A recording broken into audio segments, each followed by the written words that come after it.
Explorando las Escrituras con el pastor evangelista y maestro Rafa Omaña.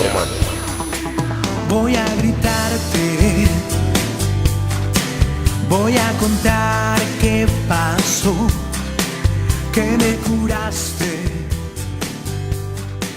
que tú eres mi redentor. Sí, un saludo muy especial a nuestros amigos y hermanos. Mi nombre es Rafael Omaña y en el día de hoy vamos a estar compartiendo un mensaje precioso de la palabra del Señor titulado 5 bases fundamentales de un verdadero avivamiento.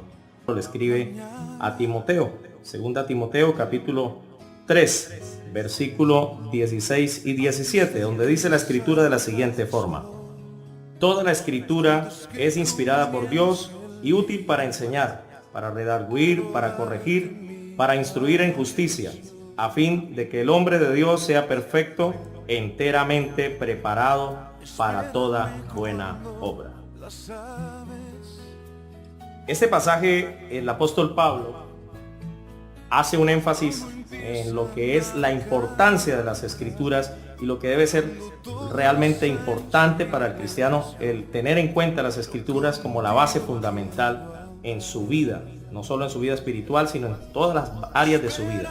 Apóstol Pablo fue un gran teólogo y un gran estudioso de las escrituras. Desde antes incluso de ser cristiano, él se enfocó en el conocimiento y en la preparación teológica de las escrituras. Hoy quiero hablarle de estas 5 bases fundamentales de un verdadero avivamiento, y para ello tendríamos que recordar acerca de algo de lo que es la historia de la iglesia.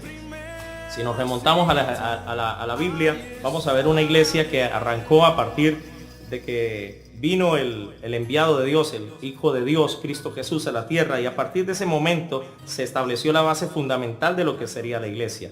Luego viene el Espíritu Santo y llena a la iglesia de su presencia, la presencia de Dios, y la faculta y la empodera con todo lo que era necesario para que la iglesia, llena del poder de Dios, pudiera llevar el mensaje de la palabra con el poder, las señales, milagros y prodigios y la misma sabiduría y conocimiento de las escrituras para ser el fundamento de un avivamiento en ese entonces. Pasaron los años y vemos cómo la iglesia siguió creciendo, siguió rompiendo límites, fronteras entre las naciones, llegando a Europa, llegando a extenderse por toda el Asia, como dice la palabra ya en Hechos, en el capítulo 20, que todo el Asia llegó a conocer del Señor. De esta manera, cada día, dice la palabra de Dios, el Espíritu de Dios, el Dios de los cielos, añadía cada día a los que habrían de ser salvos. ¿Qué estaba ocurriendo en la iglesia? ¿Qué era lo que estaba pasando en la iglesia? ¿Qué hizo que la iglesia creciera a pasos tan agigantados? ¿Qué hacía la iglesia marcar diferencia? ¿Qué era lo que tenía la iglesia ahora en estos momentos, en estos años de inicio, que hizo que se extendiera un verdadero y gran avivamiento en todos los lugares donde llegaba? El primer y segundo siglo de la iglesia, de la historia de la iglesia, vemos una iglesia perseguida. Incluso en el tercer siglo también vemos una iglesia perseguida por el Imperio Romano. Miles de personas cayeron en las arenas de los circos romanos, en las fauces de los voraces leones y fieras que soltaban en medio de esa arena para acabar con la vida de muchos cristianos, que solo por el hecho de ser cristianos eran devorados por las fauces de estos animales, de estas bestias. Muchas veces muchos de ellos al morir cantaban himnos y se arrodillaban y oraban a Dios esperando ya la muerte, saber de que iban a pasar ahora a una eternidad, pero con Cristo Jesús. Cuando la sangre de estos cristianos se derramaba en estas arenas, muchas personas, decenas de personas allá en las tribunas, estaban atentas mirando qué hacía que la gente, que estos cristianos locos murieran por un hombre llamado Jesús. ¿Qué era lo que hacía que esta gente llamada cristiana muriera y fuera capaz de ofrendar su vida por Cristo Jesús? Lo que hacía que esta gente pudiera entregar su vida no era el tener una ideología política, no era el tener una ideología en base a una filosofía de vida, era que sus vidas estaban llenas del poder, de la presencia del Espíritu Santo de Dios. Estaban convencidos por las Escrituras, estaban convencidos por el poder del Espíritu Santo. Eran personas que habían conocido y tenido realmente un encuentro personal con el Rey de Reyes y Señor de Señores.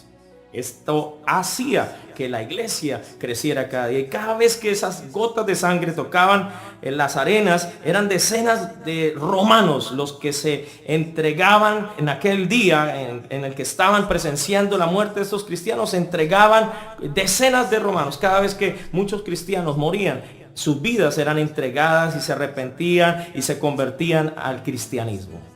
Un gran avivamiento era producido en muchas ocasiones por la muerte de otros cristianos. Recuerdo aquella palabra de Jesús cuando dice que el grano cuando muere, él produce vida.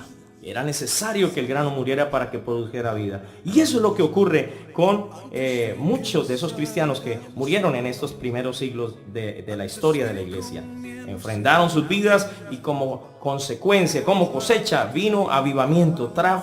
Moría uno y eran decenas o tal vez centenas los que se entregaban a Cristo Jesús. Eran tocados por el poder de la presencia del Espíritu Santo.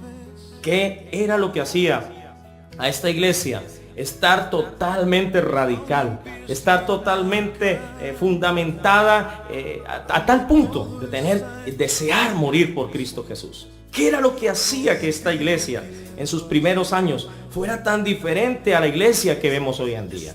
Hoy en día vemos una iglesia que realmente estamos en medio de un comodismo. Estamos muy cómodos en este mundo, estamos muy frescos en el vivir del cristianismo hoy en día, y hemos visto tantas cosas dentro del cristianismo hoy en día que decimos realmente es muy diferente la iglesia de hoy a la que había en ese entonces.